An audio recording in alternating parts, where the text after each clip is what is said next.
Hello, how are you? In this video, we are going to discuss about the chapter of Unit 11 of Class 8 Gulmohar, that is That Little Square Box by Sir Arthur Conan Doyle. The main characters of this story is the speaker himself as the writer. He is a nervous man. Second character is the short and fat man, and that is Mueller, who is a companion of a tall man, and that tall man's name is Flanagan.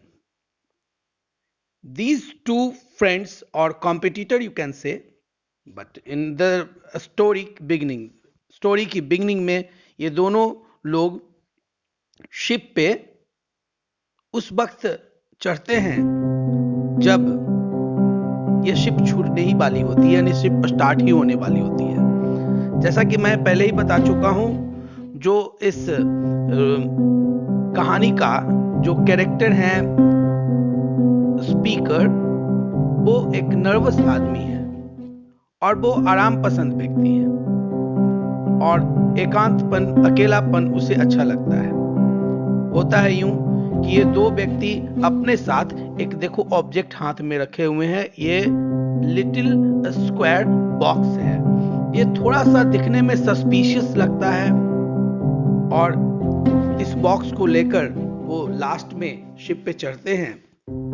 और ship पे चढ़ने के बाद, चूंकि आप जानते हो कि जैसे ही कोई भी पैसेंजर ट्रेन हो, शिप हो, तो लोग हापाथापी करते हैं अपना अपना जगह को एक्वायर करने के लिए, बर्थ को कहाँ उनका कंफर्म बर्थ होगा उसे देखने के लिए।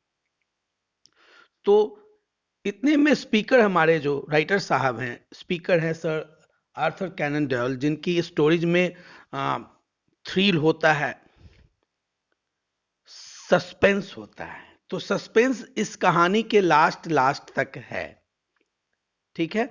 तो ये ऊपर जैसे ही जाते हैं तो ये दो व्यक्तियों को बहुत धीमे धीमे बात करते सुनते हैं।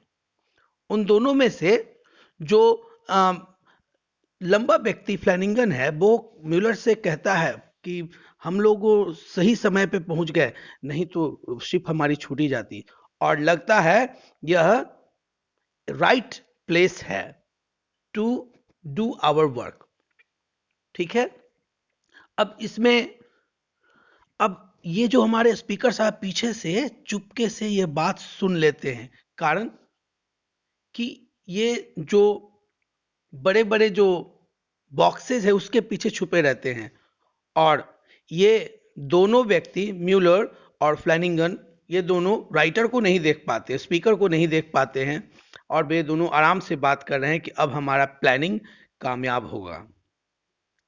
अगर यह प्लानिंग कामयाब हो गया तो बस पूछो नहीं। अब जैसे ही फ्लैनिंगन ये बात म्यूलर को बोलता है कि ये जो ऑब्जेक्ट है हमारा, इसको ठीक से रखना। अब मैं ये ऑब्जेक्ट जो कि लिटिल स्क्वायर बॉक्स है उसको मैं थोड़ा बता दूं। यह एक डार्क लकड़ी की बनी हुई स्क्वायर बॉक्स है। अब राइटर के दिमाग में लगता है कि हो सकता है, क्योंकि ये स्ट्रेंज ऑब्जेक्ट है और लोग छुपके से बात कर रहे हैं अकेले में, जो शिप का जो ऊपर वाला पार्ट होता है जिसको डेक बोलते हैं, वहां जाके बात कर रहे हैं। इनको लगा कि हो सकता है यह पिस्टल केस हो। इसके दिमाग में कौतूहल ना जाता है कि अगर कोई एक्सप्लोसिव वर्क हुआ या ये दोनों कोई टेररिस्ट किस्म के आदमी निकले तो बेचारे बेमोल मारे जाएंगे और मैं तो मारा जाऊंगा वो अकेले। अब लोग इंतजार करते, अब लोग चले जाते हैं नीचे, और डिनर के टाइम में ये हमारे जो स्पीकर साहब जो चुपके से पीछे से बात सुन लिए है दोनों की बात, कि हम लोगों को यह ऑब्जेक्ट यहीं रखना है और सही समय आने पर इसको वर्कआउट करवाना है। अब डिनर के टाइम में ये फ्लैनिंगन और म्यूलर की बातें जो सुना है हमारे स्पीकर साहब ने, इनके दिमाग में कौतूहल नाच रहा है। और इसमें ये कहते हैं, during dinner a world of conflicting ideas was battling in my mind. Dinner के टाइम में इनके दिमाग में काफी उठापटक मची हुई है।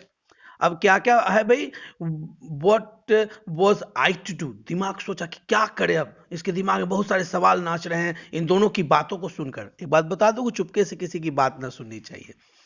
Should I accuse them before the passengers and captain, अब इसे लग रहा है स्पीकर को क्या दोनों के बारे में, पैसेंजर और कैप्टन को बता दूं।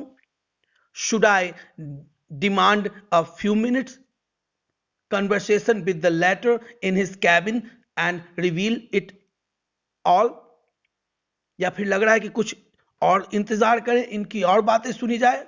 For an instant I was half determined to do so, अब राइटर कहते हैं कि कुछ समय तक मुझे लगा कि जाके मैं ये बात बता ही दूं कैप्टन को और पैसेंजर्स को।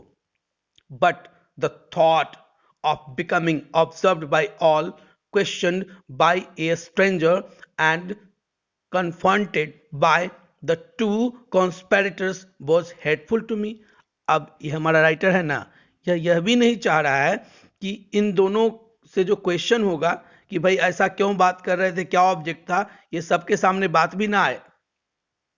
Might it not be possible that I was mistaken, क्या यह नहीं हो सकता है कि मुझे कुछ गलती हो, इसके दिमाग में ये सारी बातें चल रही है।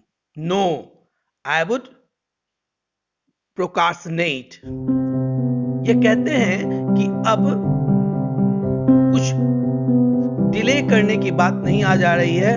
I would keep my eye on the two men and follow them at every turn, अब स्पीकर हमारा सोचता है कि मैं अपनी आंखें, ध्यान ये दोनों फ्लैनिंगन और म्यूलर के पीछे लगा दूंगा और एक एक स्टेप वो क्या कर रहा है, क्या प्लानिंग है आगे की, ये सभी बातों पर मैं ध्यान दूंगा।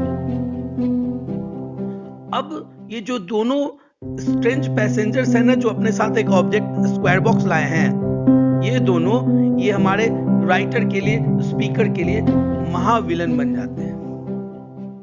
अब था कुछ नहीं, अब डिनर के बाद ये दोनों एक पे आते हैं और पीछे पीछे पीछे पीछे हमारे स्पीकर साहब भी आते हैं। और तभी ये जो हमारा दोनों बात करते हैं कि now the time has come, now the time has come to start our project. ठीक है, देखो क्या बोलता है। We were to let it off at 10, were we not? अब प्लानिंग के अनुसार 10 बजे इनको यह बॉक्स के साथ कुछ करना है, said a voice from right below the boat of the speaker। अब देखो, अब 3 मिनट जाने को है। अब इसके दिमाग में और हड़कंप मच गया, बाप रे, अब 10 बजने में 3 ही मिनट बाकी है, ये 3 मिनट में ही कुछ सोच के मुझे करना होगा। तब क्या, ये हमारे स्पीकर साहब फ्लैनिंगन जो कि लंबा है उस पे झपट पड़ते हैं कि मैं तुम्हें यह नहीं करने दूंगा। भयानक झगड़ा होता है, एकदम जबरदस्त गुत्थम गुत्ती, एक लड़ाई हो रही है। लेकिन चूंकि फ्लैनिंगन काफी लंबा है, अपने हाइट का फायदा उठाते हुए दबोच लेता है राइटर को। अब राइटर और फ्लैनिंगन के बीच भयानक एक, समझो कि एक फाइट ही चल रही है।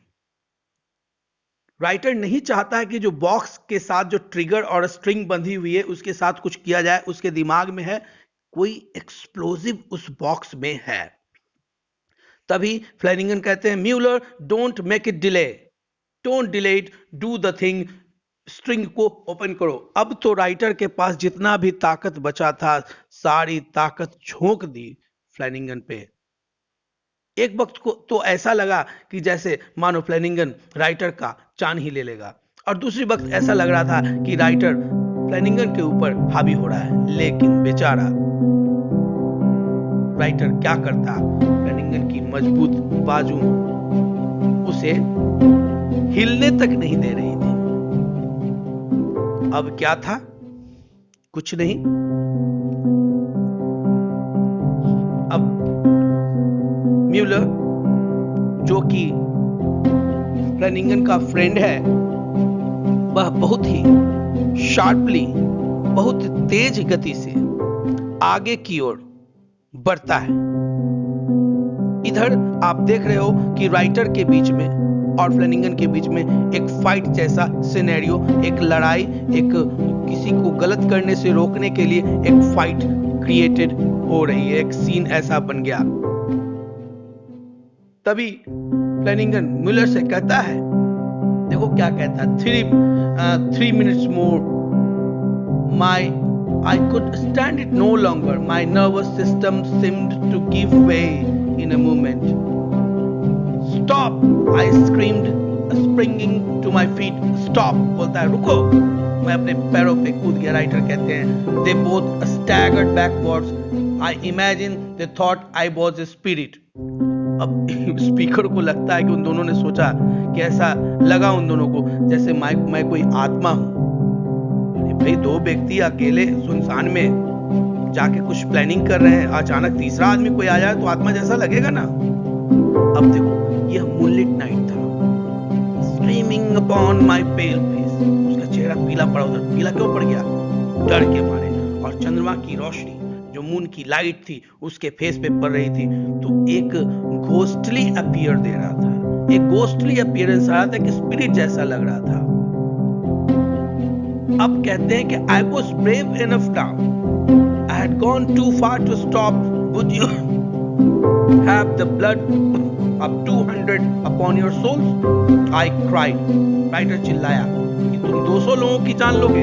इसका मतलब यह है कि अगर सवाल पूछे कि शिप में कितने लोग ट्रैवल कर रहे थे तो आपने बता देना 200 पीपल। तब फ्लेनिगन कहता कि अरे ये पागल है। Time is up, let it off Mueller. समय खत्म हो गया म्यूलर, अब इसे ऑफ करो। I spring down upon the deck. Writer कहते हैं कि मैं उछल गया डेक से। आपको पता है डेक जो शिप का ऊपर वाला पार्ट होता है उसे कहते हैं। You shan't do it, you shan't do it. Writer कहते हैं आई सेड। राइटर कह रहे हैं तुम्हें ऐसा नहीं करना चाहिए। देखो फ्लेनिगन कहता है it's no business of yours, यह तुम्हारा काम नहीं है। क्लियर आउट ऑफ दिस, भागो यहां से। राइटर क्या कहता है? नेवर। अब देखो, confound the fellow, I will hold him Muller while you pull the trigger. मैं पकड़ता हूं म्यूलर इसे। फ्लेनिगन कहता है कि म्यूलर, मैं इस जो आदमी है जो हम लोगों का काम में बाधा पहुंचा रहा है, मैं इसे पकड़ता हूं जोर से। तुम ट्रिगर को स्टार्ट करो, पुल द ट्रिगर।